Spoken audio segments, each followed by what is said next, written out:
Iya udah. Tapi kulit tipis banget ya. Udah lebar pokoknya kulitnya mah. Tinggal yang belakang sama mata kaki juga cuma sedikit. Bingung saya juga jelasin aja. Masalahnya nggak bisa lihat. Jelas susah. Jadi banyak-banyak tanya nih pasiennya.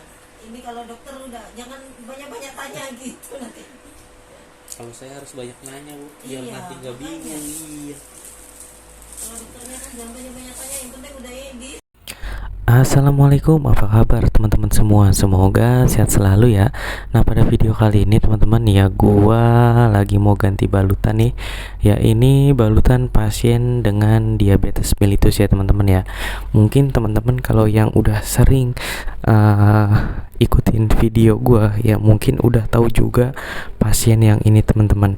Ya, jadi pasien ini ya awalnya itu nih gue ceritain lagi sedikit ya. Awalnya itu beliau kakinya tuh kayak ada mata ikan gitu teman-teman, kecil ya, kapalan mungkin, terus ada titik hitamnya sedikit.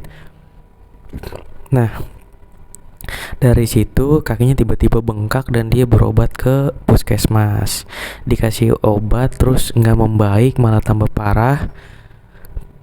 Akhirnya kakinya bengkak dan dibawalah ke balik lagi ke puskesmas. Ternyata pas dicek gulanya itu 500 teman-teman. Jadi dia nggak tahu ya kalau dia punya sakit gula.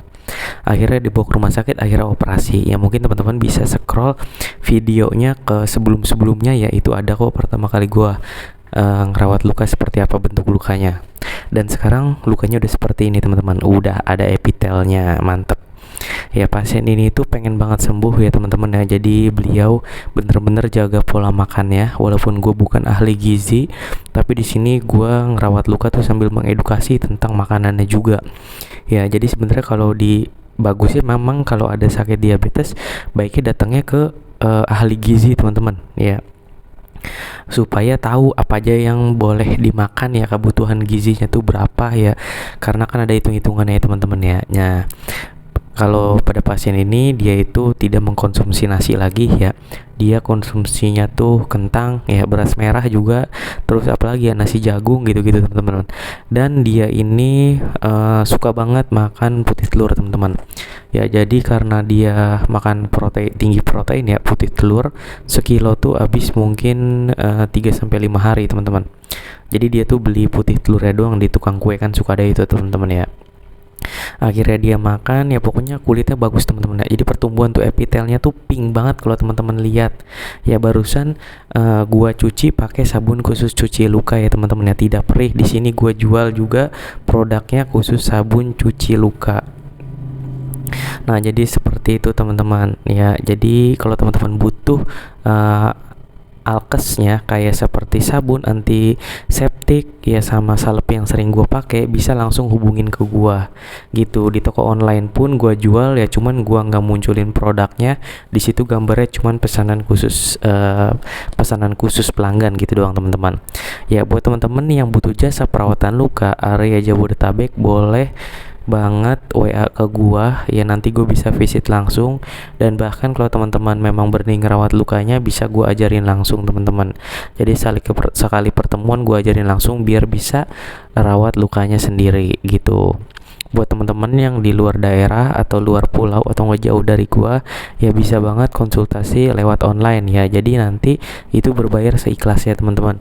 Di sini gua nggak pasang tarif ya. Kalau teman-teman memang sangat keterbatasan biaya, tidak perlu bayar ya, gua ikhlas ya. Tapi kalau teman-teman memang punya biaya ya, gua sangat berterima kasih juga kalau teman-teman bisa melakukan pembayaran dengan tarif seikhlasnya seperti itu teman-teman.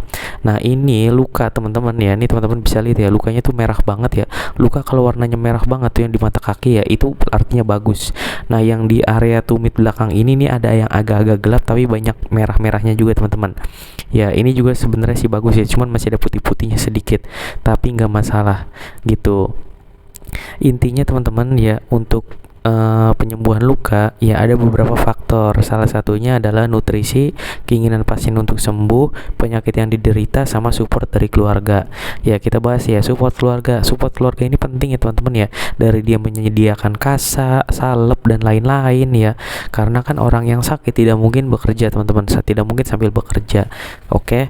Nah, support itu juga bukan hanya berbentuk alat-alat teman-teman ya, tapi dukungan atau semangat teman-teman gitu. Nah terus juga nutrisi. Nah di sini adalah nutrisi.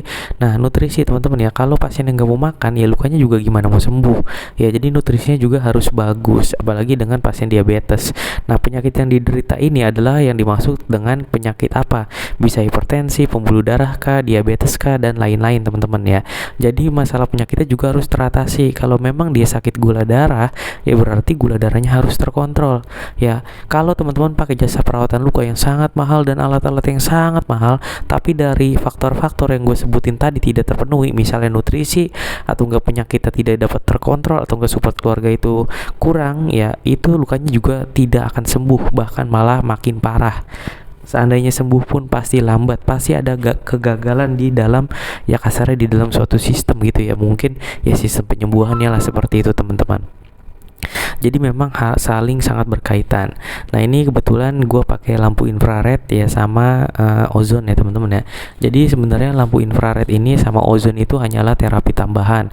Kalau teman-teman di rumah nggak make juga nggak masalah. Perawatan luka gue pun yang dulu-dulu nggak ada yang pakai ozon dan terapi infrared teman-teman. Ya jadi lukanya sembuh ya, tetap sembuh teman-teman ya, banyak yang sembuh. Jadi intinya gimana ya, kalau ada terapi tambahan itu hanya nilai plusnya aja sih teman-teman ya. Ya secara penelitian memang terbukti ya, kayak infrared itu melancarkan peredaran darah, kalau ozon mampu membunuh bakteri gitu-gitulah teman-teman intinya.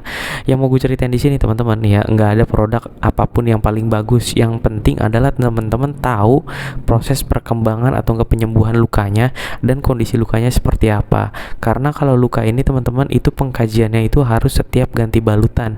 Ya jadi nggak bisa teman-teman kadang-kadang gini. Ya memang kalau teman-teman lihat ya, gue pakainya misal salepnya itu biasanya gue oplos teman-teman ya. Misal bisa pakai yang ada antimikrobialnya, ada yang pakai silvernya, ada gue campur hidrogel ya, macam-macam tergantung kebutuhan luka ya. Jadi beda banget ya teman-teman ya. Kalau di luka ini kita itu sebagai operator ya, atau enggak gue pribadi sebagai perawat luka, yaitu harus tahu perkembangan lukanya seperti apa teman-teman ya. Salepnya pun nanti menyesuaikan ya. Gue pribadi menjual salep sendiri ya teman-teman ya, yang memang biasa gue pakai perawatan luka ini, dan ini tuh full salep racikan gue sendiri ya teman-teman ya. Beberapa pasien terakhir gue yang gue rawat secara langsung itu rata-rata menggunakan salep racikan gue sendiri gitu. Intinya mau gue jelasin ya, salep gue termasuk paling murah ya.